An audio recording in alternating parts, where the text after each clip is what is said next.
Hello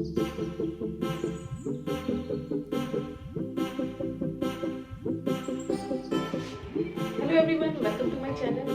और अभी मैं बनाने जा रही हूँ रोटी। हालांकि ये बहुत ही सिंपल सा जो है, आपको लग रहा होगा कि रोटी तो सब बनाते हैं, लेकिन रोटी बनाने के पीछे सबकी एक अलग कहानी होती है। जिन्होंने रोटी फर्स्ट टाइम बनाई होगी और वो रोटी जो है उन्होंने बनानी सीखी होगी। मैं आपको अपनी स्टोरी बताती हूँ। एक्चुअली मैंने रोटी बनाना बचपन में ही सीखा था। आई गेस जब मैं फर्स्ट क्लास में थी, तो मेरी मदर ने रोटी बनाना सिखाने के लिए बहुत ही यूनिक आइडिया सोचा था। वो क्या करती थी कि सब रोटी बना देती थी और लास्ट में वो 2 या 3 रोटी छोड़ देती थी, जो कि वो खाती थी और बोलती थी कि बनाने के लिए। और जो मैं रोटी बनाऊंगी दूसरी, वो जो है वो मेरी माँ को खानी है। तो with in the first day मेरे माइंड में ये था कि मैं रोटी बना रही हूँ, अगर वो जल जाएगी या कच्ची रहेगी तो माँ कच्ची रोटी खाएगी, माँ जली हुई रोटी खाएगी। तो समहाउ पहले दिन तो रोटी जो है वो काफ़ी बहुत ज़्यादा मैंने बेल दी थी, तो कहीं से मतलब थोड़ी पतली हो गई, थोड़ी क्रैक हुई थी। तो माँ ने उसको सेक दिया, बताया कि कैसे सेकना है। फिर दूसरे दिन जो है वो गोल नहीं बनी थी, लेकिन वो फूली थी रोटी। तो बहुत खुश थी मैं कि आज मैं रोटी बनाई हूँ तो माँ रोटी खाएगी और खुश रहेगी। Sorry for the disturbance. हाँ, फिर तीसरे दिन जब मैंने रोटी बनाई थी तो रोटी प्रॉपर बनी थी, लेकिन एक प्रॉब्लम थी कि मेरी रोटी गोल नहीं बन रही थी। और फिर मैं ऐसे ही रोटी बनाना धीरे धीरे मैंने शुरू किया। पापा को भी अच्छी लगी रोटी, तो मतलब रोटी गोल नहीं होती थी, तो ये किसी ने टोका नहीं मुझे कि रोटी गोल होनी चाहिए, क्योंकि मेरे पापा का कहना था कि मेरी बेटी रोटी बना लेती है और रोटी गोल हो ये जरूरी नहीं है, रोटी पकी होनी चाहिए, पूरी होनी चाहिए। तो वो कॉन्सेप्ट जो मेरे माइंड में गया, फिर वो मतलब आज तक वो यही माइंड में है कि रोटी पकी होनी चाहिए, गोल होनी चाहिए। गोल नहीं होनी चाहिए, पकी होनी चाहिए और मतलब फूली हुई होनी चाहिए। तो इसलिए वो कॉन्सेप्ट आज तक माइंड से निकल नहीं पाया। एनीवेज, तो चलिए आज शुरू करते हैं।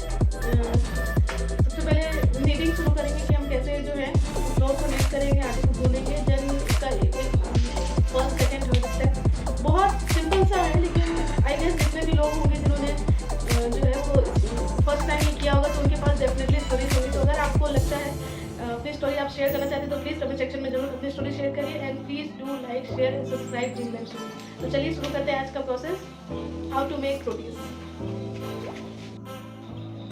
तो हम यहाँ पे ले रहे हैं गेहूं का आटा। और इंडिया में बेसिकली रोटी मतलब गेहूं के आटे वाली रोटी होती है।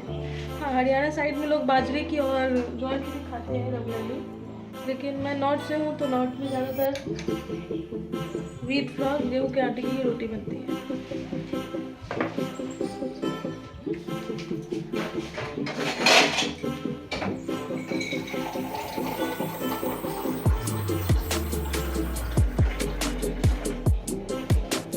उसको सिंपल पानी से हम लोग गूंदेंगे। उसको हम लोग कोई जो है वो गर्म पानी से नहीं गूंदते, नॉर्मल पानी से।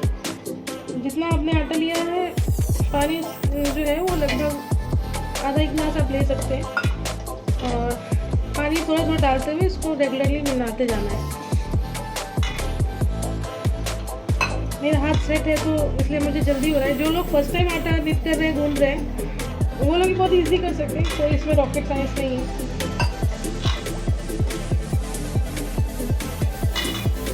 थोड़ा थोड़ा आटा में पानी देते जाएंगे और इसको कंटिन्यूसली जो है मिक्स करते रहना है।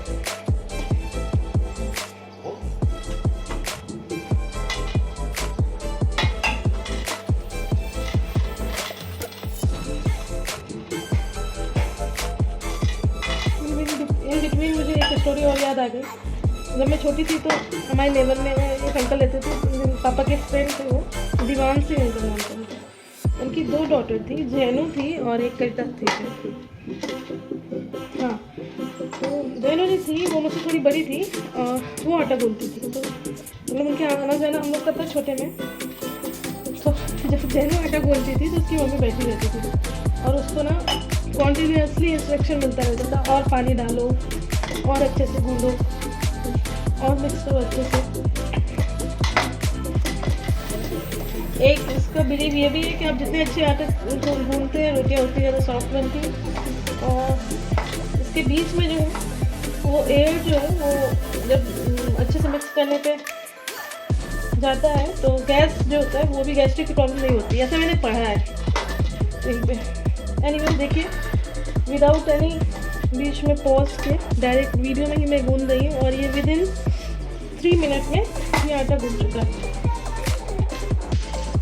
अब हम लोग इस आटे को रेस्ट करने के लिए छोड़ देंगे 2 से 3 मिनट, क्योंकि आटा अच्छे से गूंद चुका है। आप देख सकते हैं, ना गीला करना है ना ज़्यादा टाइट करना है। और आटे को रेस्ट करने के लिए अगर आप 3 से 4 मिनट या 5 मिनट भी छोड़ देंगे तो रोटियां जो है बहुत परफेक्ट बन के आएंगी।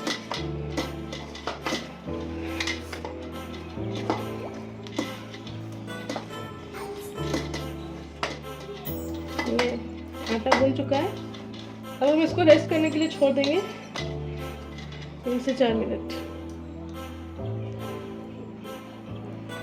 तो बस यहाँ पे हमारा आटा गूंद चुका है। यहाँ पे मैंने तवा चढ़ा दिया है। नॉर्मली घरों में एक्चुअली आयरन का तवा ही होता है और इस पर रोटियाँ बहुत अच्छी बनती हैं। आप चाहे तो नॉन स्टिक भी यूज़ कर सकते हैं। यहाँ देख सकते हैं आटा कितने अच्छे तरीके से जो है वो मिक्स हो चुका है, क्योंकि 5 मिनट मैंने छोड़ दिया था। और बस इसकी छोटी छोटी लोइयाँ मैं काटूँगी। कई घरों में लोइयाँ नहीं काटते हैं एक्चुअली, लेकिन बचपन से जो है वो मेरी मम्मी काटती थी तो मेरे को भी आदत है कि लोइयाँ बना के रख लेते हैं तो रोटियाँ अच्छी बनती है। यहाँ लोइया के गोल गोल जो है वो पेड़े बोलते हैं, इसको बना के रख लेते हैं, फिर इसको बेलना शुरू करते हैं। कुछ लोगों का हाथ बिल्कुल सेट होता है 1 सेकेंड में ही, मतलब विदिन 2 या 3 सेकेंड बहुत गोल रोटी बनती है। मेरी रोटी ऑलमोस्ट गोल होती है, लेकिन परफेक्ट गोल नहीं होती है, जो कि शायद मेरे माइंड सेट में कहीं ना कहीं है। लेकिन कोशिश करती हूँ कि मैं गोल जाए। ये रोटी भगवान की दया से गोल हो गई है। तो बस बराबर बेल रही है आपको घुमाते हुए, और ये देखिए फर्स्ट रोटी बन गई है।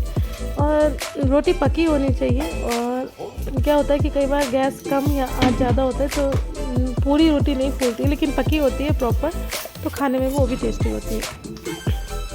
बस यहाँ पे मैं जल्दी जल्दी रात के लिए रोटी बनाते हुए साथ ही साथ, और एक रोटी अब अलग अलग भी कर सकते हैं कि एक रोटी पूरी बन जाए देन आप सेकंड दे लिए, लेकिन हाउसवाइफ जो होती हैं उनकी आदत पड़ जाती है रेगुलरली रोटी बनाते बनाते। तो बस मेरी पहली रोटी बन के तैयार है। ये चिमटा है, एक्चुअली चिमटा के ऊपर भी एक स्टोरी है। बचपन में ना हमारे यहाँ चिमटा नहीं होता था, क्योंकि पापा का ये था कि जिनके यहाँ चिमटा होता है उनके यहाँ बेटियों को जो है वो क्या कहते हैं चिमटे से न मारा जाए, इसलिए तो पापा ने मुझे तार से ही बना के दिया था। एक्चुअली अब वो अमेज़न पे बिकता भी है। यहाँ पहली रोटी बन के तैयार हो गई है। और पहली रोटी एक्चुअली हम लोग निकाल देते हैं, वो या तो गाय को जाती है या तो फिर मॉर्निंग में जो होती है उसको कर देते हैं। अभी रात हो गई है तो इसलिए पहली रोटी जो है वो नहीं बाहर दे रहे हैं सुबह, लेकिन जो रोटी होती है वो गाय को कोशिश करिए कि अगर बनाते हैं तो डेफिनेटली एक बार खिला दूँगी। और बस यहाँ पे रोटी तैयार होते हुए मेरे भैया ये व्लॉग देखेंगे तो उनको पक्का लगेगा। एक्चुअली उनका कहना ये रहता था कि बस थोड़ी और प्रैक्टिस करो, रोटियाँ मेरी जैसी हो जाएगी। और ये देखिए रोटी कैसे फूल के तैयार हो रही है। बस अब जल्दी जल्दी मैं रोटी बनाती हूँ। बहुत इजी है, स्टूडेंट्स को जो है ये सीख लेना चाहिए, क्योंकि आगे लाइफ में उनके ज़रूर ये काम आता है। जो बाहर रहते हैं हॉस्टल का खाना खाते रहते बोर हो जाते हैं और उनको लगता है कि घर में कुछ बनाए, तो रोटी तो मस्त होती है इंडियन खाने में। मतलब अगर आप सब्ज़ी बना रहे हैं, नॉनवेज बना रहे हैं, या कुछ भी आप बना रहे हैं, उसके साथ रोटी या राइस तो डेफिनेटली चाहिए ही चाहिए होता है। राइस तो बहुत इजी है बनाना। राइस भी मैं किसी सेपरेट ब्लॉग में बता दूंगी कुकर में कैसे बनाना है, ओपन राइस कैसे बनाना है। और कुकर में तो राइस बनाना सीख ही लेना चाहिए, क्योंकि आजकल शहरों में बेसिकली सभी लोग राइस कुकर में ही बनाते हैं। तो उसकी भी एक टेक्निक है, वो भी मैं होगा तो अगले ब्लॉग में ज़रूर शेयर कर दूँगी। आप अगर कमेंट सेक्शन में बताएंगे तो डेफिनेटली वो बता दूँगी कि वो कैसे बनता है। तो चलिए जल्दी जल्दी रोटियाँ बनाते हैं पहले, उसके बाद कंटिन्यू करते हैं। देखिए कितनी फूली फूली निकल रही है। जब रोटी फूलती है ना तो डेफिनेटली मुझे बहुत खुशी होती है। रोटी फूलने में जो खुशी होती है ना, वो स्विंग में जो झूला झूलते हैं ना, सेम खुशी होती है मुझे। आप लोग बताइएगा कि आप लोग को रोटी फूलने पे खुशी होती है कि नहीं होती? डेफिनेटली होती होगी जो लोग रोटी बनाते हैं, और स्पेशली वो लोग जिनको जो है वो खाना बनाने से बहुत प्यार है। मुझे एक्चुअली जब मैं खाना बनाती हूँ तो मैं कोशिश करती हूँ डेफिनेटली कि बहुत प्यार से बहुत मन से बनाऊँ, क्योंकि क्या होता है ना कि आपके जो थॉट्स होते हैं वो खाने में जाते हैं और वही खाने वाले के हेल्थ को इफ़ेक्ट करते हैं। तो कोशिश करते हैं कि अच्छे मन से बनाएं और खाने वाले की हेल्थ जो है वो हमेशा अच्छी रहे। तो बस यहाँ पे जल्दी जल्दी मैं लोइयाँ काटते हुए और रोटी बनाते हुए। और एक्चुअली जो हरियाणा साइड है ना, वहाँ ज्वार और बाजरे की रोटी हाथ से ही बनती है, वो भी बहुत ज़्यादा जो होती है, वो भी बहुत हेल्दी और बहुत टेस्टी होती है। यहाँ अलग पलट के जो है आप उसको रोटी को जो है कहीं से अगर कच्ची है तो उसको डेफिनेटली सेक लीजिए। ऐसा नहीं है कि वो फूल गई है तो उसको आगे पीछे नहीं सेकना है, दोनों तरफ अलग पलट के उसको प्रॉपरली सेक लीजिए ताकि रोटी जो है वो अच्छे से पक जाए। रोटी जितनी फूली हुई होनी ज़रूरी है, उससे ज़्यादा पकनी भी ज़रूरी है। कि अगर फूल गई है लेकिन किनारे से कच्ची है तो वो चीज़ जो है वो खाने के लिए कहीं ना कहीं हेल्थ के लिए अच्छी नहीं होती है। इसलिए रोटी को अगर आप जो है वो फुला रहे हैं तो डेफिनेटली उसको आगे पीछे करके सेक भी लीजिए ताकि वो पूरी तरह पक जाए। और बस मैं जल्दी जल्दी रोटियाँ बनाती हूँ। और कई जगह बोलते हैं ना कि रोटी गिन के नहीं बनानी चाहिए। मैं एक्चुअली गिन के नहीं बनाती हूँ, लेकिन क्या होता है ना कि आपको रेगुलर बनाते बनाते अंदाज़ा हो जाता है कि मतलब इतने आटे में इतनी रोटियाँ बन जाएंगी। और वेस्ट भी नहीं करना चाहिए। अगर आप गिन के नहीं बना रहे हैं तो उसको वेस्ट भी नहीं करना चाहिए, क्योंकि कई लोग होते हैं जिनको खाना नहीं मिलता है। तो इसलिए जिनके भगवान ने जिनके ऊपर मतलब जिनको दिया हुआ है उन लोग को वेस्ट नहीं करना चाहिए। कोशिश करती हूँ मैं कि वेस्ट ना जाए।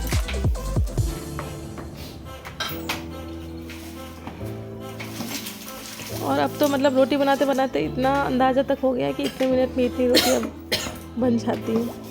आप एक ही काम को रेगुलरली कर रहे हैं, सालों से करते आ रहे हैं, तो डेफिनेटली उसमें आप एक्सपीरियंस हो जाते हैं कि आपको कितनी देर में कितनी रोटियां आपसे बन जाएंगी और कितना इजी है बनाना ये। और गुरुद्वारे में तो कितने लंगर लगते हैं और कितने लोग घंटे घंटे बैठ के रोटी बनाते हैं और लोग उसमें आकर खुद से मतलब हेल्प करते हैं। वो देखने में इतना अच्छा लगता है कि उसमें कोई भी भेदभाव नहीं होता है कि आप कहाँ से बिलोंग करते हैं, कौन है। बस वहाँ पे सेवा जो है सेवा मायने रखती है। दिल से सेवा जो है वो लोगों को जो है वो एक अलग ही जो है वो ऐसा आपको लगेगा ना कि निस्वार्थ भाव से जो की गई सेवा होती है वो ज़्यादा फल देती है। और रोटी तो अगर आप कहीं भी बाहर चले जाइए इंडिया के बाहर, अगर आपने एक टाइम पे मतलब कुछ टाइम तक आपको पिज़्ज़ा बर्गर और ये सब बहुत अच्छा लगेगा खाने में, लेकिन आपको घर की याद आएगी। आपको रोटी दाल चावल ये सब आपको चाहिए। अगर आप ट्रू इंडियन है तो डेफिनेटली आप मेरी बात से जो है वो ज़रूर मेरी बात से इत्तेफाक रखते होंगे। आप बताइएगा आप लोग रोटी अपने खाने में कितना जो है वो यूज टू है रोटी से, क्योंकि आजकल क्या हो गया है ना, ग्लूटेन फ्री रोटियां जो है वो ज़्यादा चलन में। मैं खुद रागी का आटा और ज्वार बाजरे का आटा यूज़ करती हूँ, लेकिन वंस इन अ वीक में 1 या 2 बार तो मैं डेफिनेटली गेहूं का रोटी खाती हूँ, क्योंकि गेहूं की रोटी से ना एक अलग सेटिस्फैक्शन होता है। बचपन से आपको वही खिलाया गया है, टिफ़िन में आपके जो है रोटियां दी गई हैं, घी वाली रोटियां, पराठे दिए गए हैं, तो आपको वो आदत जो लग गई है ना, वो आदत आपकी मतलब आप चाहेंगे कि चली जाए तो डेफिनेटली नहीं जाएगी। तो और आजकल जो है ना लोग सोचते हैं कि रोटी और राइस से लोग मोटे होते हैं, ऐसा नहीं होता है। आपके खाने और आपके दिन के मतलब पूरे दिन के जो एक्टिविटी है उस पर डिपेंड करता है।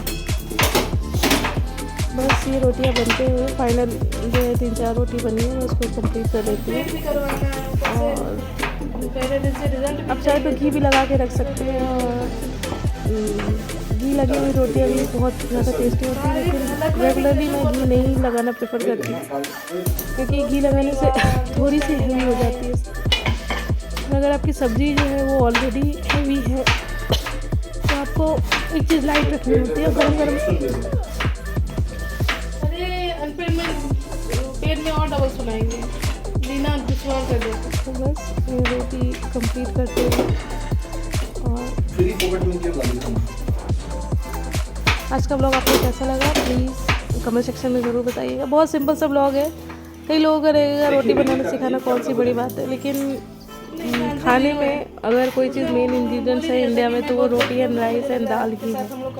उसके बाद सारी सब्जियां आती हैं। अचार भी मिल जाता है तो भी लोग दाल राइस एंड अचार खा लेते हैं, या फिर रोटी अचार भी खा लेते हैं, लेकिन रोटी एक मेन इंग्रेडिएंट्स है। रोटी सब्जी दाल रोटी दही रोटी, तो रोटी एक मेन चीज़ है। तो मैंने सोचा क्यों ना इसको ज़रूर अपने ब्लॉग में इंक्लूड किया जाए, और एक ब्लॉग रोटी के ऊपर तो बनना ही चाहिए।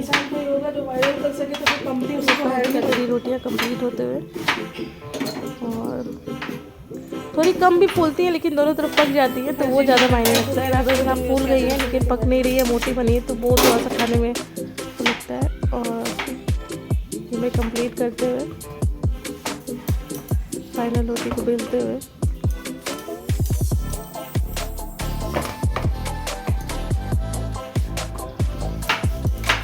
गांव में तो मतलब जो मैंने गई थी जब मैं एक बार अपने मामा की शादी में, तो वहाँ पे दीदी लोग इतनी गोल रोटी बनाते थे, और ये दिन सेकेंड इतनी गोल गोल रोटियाँ बनकर उनकी तैयार होती थी, मुझे लगता था कैसे ही लोग इतनी एक्सपर्ट हो गए हैं, क्योंकि मतलब एक्चुअली रेगुलर बनाते बनाते आपको आइडिया हो जाता है। और ये फाइनल रोटी बनते हुए, और ये जो है ये विष्णु टिकली बोला जाता है हम लोगों में, कि खाली तवा नहीं छोड़ते हैं और लास्ट जो है वो रोटी के बाद जो रोटी नहीं खाते हैं, तो इसलिए ये छोटा सा आटे का जो है वो बना करके ज़रूर जो है वो तवे पे छोड़ देते हैं। डेफिनेटली दूसरे दिन इसको हटा देते हैं, तवा माँजते हैं, लेकिन ये डेफिनेटली ये नियम है कि आपको छोटा सा आटे का टुकड़ा जो है वो डेफिनेटली लगाना है। इसको हम लोग विष्णु टिकली बोलते हैं हम लोगों में। तो चलिए इसी के साथ ये मेरा ब्लॉग आज का जो है वो कंप्लीट होता है। आप लोग प्लीज़ बताइएगा आप लोग को कैसा लगा, और please do like share and subscribe dream life सूची। मिलते हैं अपने नेक्स्ट ब्लॉग में। अपना ध्यान रखिए, अपनी फैमिली का ध्यान रखिए, खूब सारी रोटियां बनाइए, सबके साथ मिलके खाइए। चलिए मिलते हैं अपने नेक्स्ट ब्लॉग में। Bye bye.